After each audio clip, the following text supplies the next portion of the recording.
చాలామంది అయ్యో నాకే బలం లేదే, ధన బలం నాకు లేదు, బంధు బలగం నాకు లేదు అని చాలామంది కృంగిపోతుంటారు. ప్రభు చెప్తున్నాడు, బిడా నీకు ఏ బలం లేదని నువ్వు బాధపడుతున్నావా?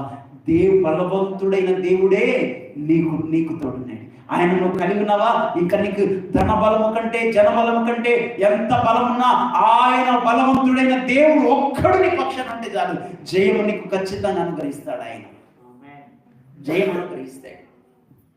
ఈ జీవిత ప్రయాణంలో అలా ప్రయాణం చేసి అలసిపోయి ఏ బలము లేక నిరుత్సాహపడుతున్నావేమో, అయ్యో నాకు ధన బలం లేదని, అయ్యో నాకు ఏంటండి నాకు బంధు బలగం లేదని, కుల బలం లేదని చాలా మంది కురిగిపోతుంటారు, చాలా మంది బాధపడుతుంటారు.